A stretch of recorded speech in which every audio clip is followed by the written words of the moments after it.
عزیزان گرامی، ہم تاریخ کیسے بتائیں آج لوگوں کو؟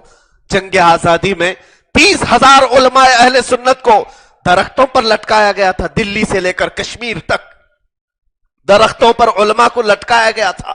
ان کا خون نہیں ہے ہندوستان میں؟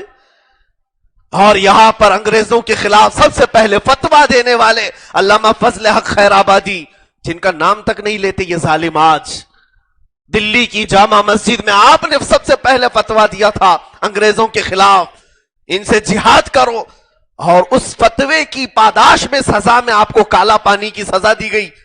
جزیرہ انڈمان نکوبار، علامہ فضل حق خیر آبادی پوری زندگی وہاں قید رہے، اور وہیں پر آج بھی ان کی قبر ہے جزیرہ انڈمان نکوبار میں، جا کر کے دیکھ سکتے ہیں۔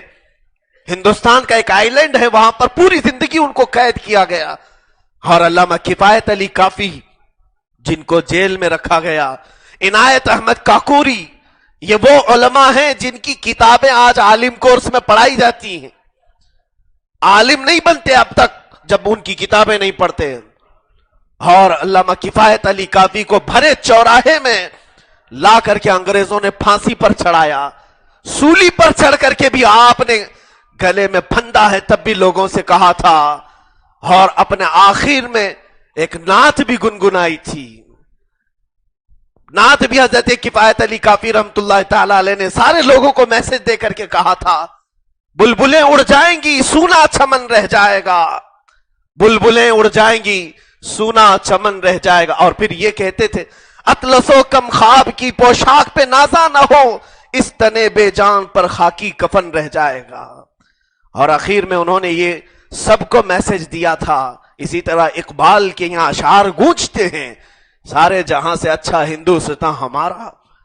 کس نے کہا؟ یہ تمام قربانیاں ایک طرف رکھ دی گئی، اور ہمارے بچوں کو اب تاریخ مٹا کر کے پڑھایا جا رہا ہے۔ عزیزان گرامی، اب بھی تم کیا سمجھتے ہو کہ ہم نہ بولیں یہاں سے، ہم تاریخ نہ دہرائیں یہاں سے؟ ان علماء کو ہمیں قیامت کے دن منہ دکھانا ہوگا۔ ایک بڑے بزرگ عالم دین ہیں، فرماتے ہیں دلی میں جب انگریزوں کی شورش بڑی ہوئی تھی، ایک مولانا جا کر کے ایک انگریز وائسرائے سے ملنے کے لیے گئے ہیں، تو دیکھ رہے ہیں اس کے گھر کے پاس کباب کی بو آ رہی ہے، بہت زیادہ گوشت بھوننے کی بو آ رہی ہے۔ انہوں نے پوچھا کہ یہ بو کیسی ہے اتنی تیز گوشت بھوننے کی؟ اس نے اپنا دروازہ کھولا اور پیچھے جا کر کے دیکھا تو انگارے پورے جلائے ہوئے ہیں اور ایک عالم کو اس میں لٹایا ہے۔ یہ تمام ظلم و ستم ہمارے ساتھ کیے گئے ہیں، اور پھر آج ہم سے قربانیوں کی بات پوچھ رہے ہو، اور پھر ہماری تاریخ کے بارے میں کہہ رہے ہو کہ ہم دیش بھکت نہیں ہیں۔ میرے عزیزوں، دیش بھکتی کا راج الاپنے والے وہ اپنے طرف سے الاپیں، ہمارے لیے اتنا ہی کافی ہے کہ ہمارے یہاں پر غریب نواز ہیں، ہمارے لیے یہاں نظام الدین اولیاء ہیں، ہمارے لیے یہاں قطب الدین بختیار کاکی ہیں، ہمارے لیے یہاں صابر علاء الدین کلیری ہیں، ہمارے لیے یہاں امام احمد رضا خاں ہیں، بڑے بڑے اکابرین ہمارے لیے ہیں، وہ ہمارے سروں کے تاج ہیں۔ تو جن کے اتنے سارے بزرگوں کا ماننے والا کبھی ان کے وطن کے ساتھ بے وفائی ہرگز نہیں کرے گا، کبھی بے وفائی نہیں کرے گا۔ اگر ہندوستان سے ہم نے بے وفائی کی تو گویا کہ ہم نے غریب نواز سے بے وفائی کی ہے، اگر ہندوستان سے بے وفائی ہوئی تو گویا کہ ہم نے امام احمد رضا خاں کے وطن سے بے وفائی کی۔ ہم سے بے وفائی کی کیسی امید رکھتے؟